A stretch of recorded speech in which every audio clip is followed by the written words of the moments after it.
சமூக தொண்டின் கண்ணிய செல்வர் விருதை பெற வருபவரை அறிமுகப்படுத்துகின்றோம். என்னுடைய பாசத்துக்குரிய நண்பர் திரைப்பாடலாசிரியர் யுகபாரதி ஒரு நாள் என்னை அலைபேசியில் அழைத்தார். பேசும் தலைமை என்ற ஒரு நிகழ்ச்சியை நான் தொலைக்காட்சியிலே பார்த்தேன், அழுது விட்டேன் என்று சொன்னார். அது அவரும் மேடையில் சொல்லியிருக்கிறார். அந்த பேசும் தலைமை என்பது வாழ்க்கையின் அடிமட்ட நிலையிலிருந்து சிகரம் தொட்ட மனிதர்களை பற்றிய வாழ்க்கை குறிப்பை சொல்லக்கூடிய ஆவணப்படம். அதுதான் இந்த கண்ணிய செல்வராக இப்பொழுது நமக்கு அந்யோன்யமாக இருக்கக்கூடிய அன்பு சகோதரர் எஸ்டி குரியரின் நிறுவனர் அன்சாரி பற்றிய படம். அது தமிழ்நாடு முஸ்லிம் முன்னேற்ற கழகம் 31ஆம் ஆண்டு தொடக்கம் மனிதநேய விருது வழங்கும் விழா. எஸ்டி கூரியர் நிறுவனர் டாக்டர் கே அன்சாரி நலிந்த நிலையில் இருப்பவரும் நானிலம் போற்றும் நன்னிலையை எய்த முடியும் என்பதற்கு ஓர் எடுத்துக்காட்டாகவும், செல்வத்து பயனே ஈதல் என்ற சங்க இலக்கிய வரிகளுக்கு சமகால சான்றாகவும் ஒளிர்கின்றவர் எஸ்டி கொரியர், எஸ்டி கார்கோ உள்ளிட்ட நிறுவனங்களின் நிறுவனர் மற்றும் தலைவர் டாக்டர் கே அன்சாரி அவர்கள் 1992ஆம் ஆண்டு ஒரு சாதாரண தொழிலாளியாக சவுதி அரேபியாவுக்கு பறந்தவர். இன்னல்கள் என்னும் காட்டாற்றில் எதிர்நீச்சல் போட்டு அவர் முதலில் உருவாக்கிய நிறுவனம் எஸ்டி டிராவல்ஸ். வெளிநாடு வாழ் தொழிலாளர்கள் இனிதாக நாடு திரும்பி எளிதாக அவர் தம் வீடு திரும்ப குறைந்த செலவில் நிறைந்த பாதுகாப்பு மற்றும் வசதிகளோடு இவர் முன்னெடுத்த எஸ்டி டிராவல்ஸ் மக்களின் பெரும் வரவேற்பை பெற்றது. வெளிநாடு வாழ் இந்தியர்கள், குறிப்பாக தமிழர்கள், தாய்நாட்டின் உறவுகளுக்கு தாங்கள் வாங்கிய பொருட்களை பாதுகாப்பாக அவர் தம் இல்லங்களுக்கு கொண்டு வந்து சேர்க்கும் எஸ்டி கார்கோ நிறுவனத்தை இவர் தொடங்கிய போது அரபு நாடுகளில் பணியாற்றிய இந்திய தொழிலாளர்களின் கவலை மறைந்தது. அவர்கள் சந்தித்த கடுமை குறைந்தது. அதை தொடர்ந்து அவர் நிறுவிய எஸ்டி கொரியர் குறுகிய காலத்திலேயே சிகரம் தொட்டது. தற்போது 2000 இணைப்பு கூடங்களோடு தமிழ்நாட்டின் பட்டி தொட்டி எங்கும் எஸ்டி கூரியரின் வெற்றி கொடி பட்டொளி வீசி பறக்கிறது. வேரை போல் மறைவாகவும் நீரை போல் இன்றியமையாததாகவும் சகோதரர் டாக்டர் கே அன்சாரியின் தொண்டுகள் அமைந்துள்ளன என்றால் மிக இல்லை. தமுமுகவின் அதிகாரப்பூர்வ வார இதழான மக்கள் உரிமை இதழின் ஆணி வேராக அவரின் அன்பு திகழ்கிறது. பல்லாயிரக்கணக்கான மாணவர்களுக்கு கல்வி உதவிகள் பல கோடி ரூபாய்க்கு வழங்கப்பட்டுள்ளது. மருத்துவ உதவிகளும் தொடர்ந்து வழங்கப்பட்டு வருகின்றன. பேரிடர் காலங்களிலும் மக்கள் துயர் துடைக்க பெரும் பங்கை எஸ்டி கூரியர் நிறுவனம் ஆற்றி இருக்கிறது. தமுமுக என்ற தொண்டு விருட்சத்தின் வேரில் பழுத்த பல அன்பு சகோதரர் எஸ்டி கூரியர் நிறுவனர் டாக்டர் கே அன்சாரி அவர்களின் பேரன்பையும் பேருதவிகளையும் தமுமுக நினைத்து பார்த்து போற்றி மகிழ்கிறது. ஏக இறைவனின் பேரருளால் சகோதரர் டாக்டர் கே அன்சாரி மென்மேலும் முன்னேற துவா செய்து இந்த கண்ணியத்தை வழங்கி மகிழ்கிறது. எல்லோரும் துவா செய்வோம் சகோதரருக்காக. அவரை ஒரு முறை சந்தித்த கவிப்பேரரசு வைரமுத்து அவர்கள் சொன்னார்கள், ஆரியர் ஆளும் தொழில் உலகத்தை கூரியரால் வென்றவரே என்றார். அந்த கூரியரால் வென்ற கூரிய பெருமகனை மேடைக்கு அழைக்கின்றோம்.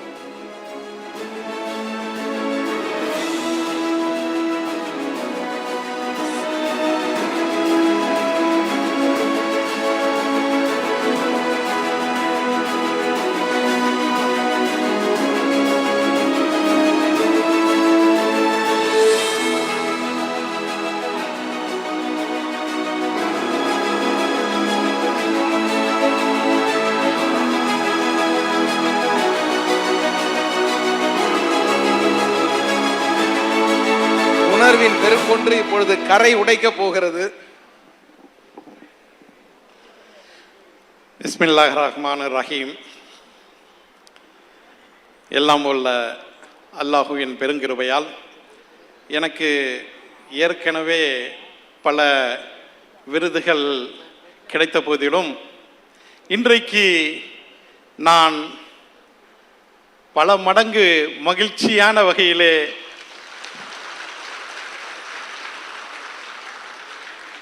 இந்த விருதை பெறுவதற்கு முக்கிய காரணம் உண்டு. தமிழ்நாடு முஸ்லிம் முன்னேற்ற கழகம்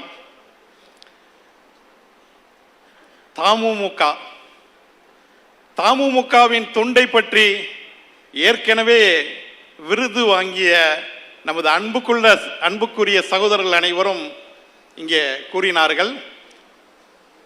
அதற்கான செயல்பாடுகளை செய்து கொண்டிருக்கும் செயல் வீரர்கள், களப்போராளிகள் மத்தியிலே நான் இன்றைக்கு இந்த விருதை வாங்குகிறேன் என்றால் உண்மையாகவே நான் பார்ப்பது தமுமுகவின் மறு சைடு.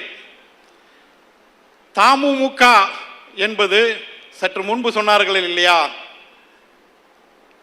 இந்தியா என்பதை உருவாக்குவதற்கு இஸ்லாமியர்கள் ஒரு பங்கு என்று. இன்றைக்கு தமிழ்நாட்டில் மனித நேயத்தை உருவாக்குவதற்கு தமுமுக ஆற்றிய பங்கு ஒன்று, அது உயர்ந்தது என்பதை அனைவரும் அறிந்து கொள்ள வேண்டும். நான் சகோதரர் பேராசிரியர் காஜாகனி அவர்களிடம் கேட்டேன், இதுவரைக்கும் எவ்வளவு பேர் இரத்த தானம் பண்ணியிருப்பாங்க, ஏதாவது குறிப்பு இருக்கா என்று. அந்த குறிப்பு இங்கே இல்ல, அங்கே இருக்கு, இறைவனால் எழுதப்பட்டிருக்கின்றார்.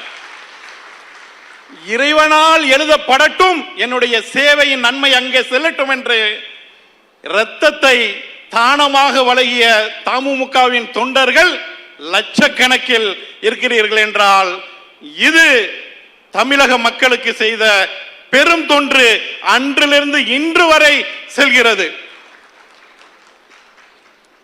சும்மா சும்மா போய் டக்குன்னு போய் ரத்த தான முகான்னு சொல்லி ஒரு 10-20 பேர் லைனா பெட்ல படுத்துருவாங்க. பாட்டில் பிளட் கொடுக்கறது தான் வேலை. எந்த பிளட் தேவையானாலும் தமுமுக தான் அணுக வேண்டும் என்ற ஒரு சூழ்நிலையில் அந்த தொண்டர்கள் ஆற்றி வந்த அந்த தொண்டு மிகப்பெரிய ஆற்றலுடைய ஒன்று. மட்டுமல்ல, ஆம்புலன்ஸ் சம்பந்தமாக எனது அன்புக்குரிய சகோதரர் எங்களுடைய முன்னோடி அகமது மீரான் அவர்கள் கூறினார்கள், தமுமுகவின் இந்த ஆம்புலன்ஸ் முதல்ல நம்ம தொண்டியில தொடங்கி மேட்டுப்பாளையத்தில் இருந்து இன்னைக்கு 200க்கும் மேற்பட்ட இந்த ஆம்புலன்ஸ் இருக்குது என்றுதான் சொன்னால், அது 200க்கும் மேற்பட்டது மட்டும் இல்ல, நெட்ல பார்த்தா 1553 108 ஆம்புலன்ஸ் இருக்குதான். அது இப்ப இருக்கிற அப்டேட்டா இல்ல இன்னும் இருக்குதாங்கிறது எனக்கு தெரியல. அந்த கணக்கும் இந்த தமுமுகவுக்கு தான் வந்து சேரும்.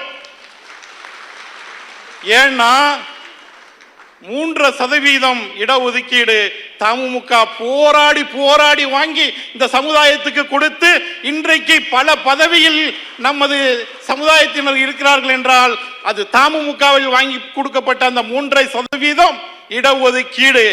நன்றி அறிவிப்பு விழாவுக்கு வந்த கலைஞர் அவர்கள், ஆஹா நீங்கள் இப்படிப்பட்ட சேவையை செய்து கொண்டிருக்கிறீர்களா, உங்களுக்கு நானும் 2 ஆம்புலன்ஸை தர்றேன், அதோடைய நன்மை என் கணக்கில் சேர்த்துருங்கன்னு சொல்லிட்டு 2 ஆம்புலன்ஸை கொடுத்துட்டு போனாரு.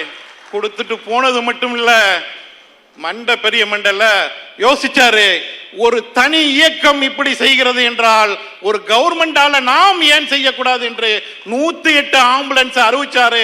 அதற்குண்டான மூலகரம் தமுமுகவால் உருவாக்கப்பட்டது, தமுமுகவால் தோன்றியது என்பது மறுக்கத்தக்க அல்ல. இன்றைக்கும் இந்த ஆம்புலன்ஸ் சேவை என்பது ஒரு படம் ஒன்று பார்த்தோம். அந்த படத்துல குறிப்பிட்ட நேரத்தில் ஒரு உயிரை காப்பாற்றுவதற்கு எல்லா இடத்துலையுமே டிராபிக்கை க்ளோஸ் பண்ணிட்டு அந்த ஒரு வண்டி ஆம்புலன்ஸ் சென்றதாக காமித்தார்கள். ஆனால் அதற்கு முன்பு தமுமுக அதே போன்று ஒரு செயலை செய்தது. ராமநாதபுரத்தில் இருந்து வேலூருக்கு உயிர் காக்கும் ஆர்கனை எடுத்துக்கொண்டு எல்லா கலெக்டர்களுக்கும் அந்தந்த மாவட்டத்தில் அனுமதியை வாங்கி டிராபிக்கை க்ளோஸ் பண்ணி குறிப்பிட்ட நேரத்தில் கொண்டு வந்து சேர்த்தது அது தமுமுக. அதிலிருந்து எடுக்கப்பட்ட செய்திதான் அந்த படம். மட்டுமல்ல, இப்ப சமீபத்தில் தகவல் சலிமுல்லா கான் அவர்கள் வெளியிட்டிருப்பார். ஆனா பத்திரிகையெல்லாம் வராது, இது நமக்குள்ள தெரியப்பட்டு தான் இருக்கும். பத்திரிகையில் வந்தால் அது மிகப்பெரிய செய்தி, பத்திரிகையில் வராமல் மிகப்பெரிய சேவை. என்ன என்றால், சமீபத்தில் ஒரு சகோதரி ஆக்சிடென்ட் ஆயிட்டாங்க. அவங்களுடைய இதயத்தை தமுமுக தன்னுடைய ஆம்புலன்ஸ் மூலமாக விமானத்தில் ஏற்றி விமானம் செல்லுவது வரைக்கும் தமுமுகவின் ஆம்புலன்ஸ் தான் உதவியாக இருந்தது. அது எடுக்கப்பட்டு அங்கு அவர்களுக்கு மற்ற உயிருக்கு கொடுக்கப்பட்டு அந்த உயிர் காக்கப்பட்டதற்கும் தமுமுகவின் ஆம்புலன்ஸ் அதன் சேவை என்பது எல்லோரும் அறிந்த ஒன்று. இது தமிழ்நாட்டில் மட்டுமல்ல, வெளிநாட்டில் இருக்கக்கூடிய நமது தமுமுக சகோதரர்களும் யாரேனும் இறந்து விட்டால் அங்கு இருக்கும் உடல்களை தமிழகத்துக்கு கொண்டு வர வேண்டும் என்றால் அணுக வேண்டியது தமுமுக சகோதரர்களை தமுமுக சகோதரர்களை அணுகினால் அந்த உடல் இங்கு வந்துவிடும். இங்கு வந்துவிட்டால் வீடு போய் செல்வதற்கு தமுமுக ஆம்புலன்ஸ், வீடு போய் சென்று அவர்களை அடக்கம் பண்ணி வருவது வரை இந்த சகோதரர்கள் களப்பணியை ஆற்றுகிறார்கள். இதோடு மட்டுமல்லாது கொரோனா போன்ற நேரங்களில் எல்லாம் கிட்டத்தட்ட 8000 கொரோனா உடல்களை அடக்கம் செய்து, இந்த செய்தியை எங்காவது நம்ம பத்திரிகையில பார்த்திருக்கோமா, நியூஸ்ல பார்த்திருக்கோமா? இதையெல்லாம் கணக்கு அங்க இருக்கு என்று உயிர் தியாகம் செய்த சகோதரர்கள், அதுல 6 பேர் தமுக சகோதரர்கள், அந்த பணியில இருந்தவர்கள் கொரோனா தொற்றால் இறந்து போனாங்க. செய்தி யாருக்கும் தெரியாது. இப்படி பல பல சேவைகளை செய்து கொண்டு இருப்பதுதான் இந்த தமுமுக. ஆனால் விளம்பரம் என்பது கிடையாது. தன்னால் முடிந்த சேவையை அங்கு எழுதப்படப்பட்டும் என்று நினைத்து களத்தில் இருந்து ஒவ்வொரு மாவட்டத்தில் இருந்தும் செய்து கொண்டு இருக்கக்கூடிய இந்த தமுமுகவால் வழங்கப்படுகிற அந்த விருது என்பது எனக்கு மிகப்பெரிய விருது அல்லவா? இந்த தமுமுகவின் தலைவர் அவர்கள் இன்னும் பல ஆண்டு அவர்களுடைய ஆயுள் நீடித்து ஆரோக்கியமாக அவர்களுடன் இருக்கக்கூடிய பொதுச் செயலாளர்கள், மற்ற பணியாளர்கள், மற்ற துணை பொறுப்பாளர்கள், அனைத்து உறுப்பினர்கள், இங்கே இருக்கக்கூடிய அனைவரும், இங்கே வந்திருக்கக்கூடிய அனைத்து சகோதரர்களும், உங்கள் அனைவருக்கும் இறைவனின் சாந்தியும் சமாதானமும் உண்டாவதாக. இதை பார்த்து கொண்டு இருக்கக்கூடிய உலகமெங்கும் பார்த்து இருக்கக்கூடிய அனைவருக்கும் இறைவனின் சாந்தியும் சமாதானமும் உண்டாவதாக. இந்த அமைப்பு என்பது இன்னும் இன்னும் வளர்ந்து இந்த மக்களுக்கு உதவிகரமாக இருக்க நான் பிரார்த்தனையுடன் முடிக்கின்றேன். நன்றி, வாழ்த்துக்கள்.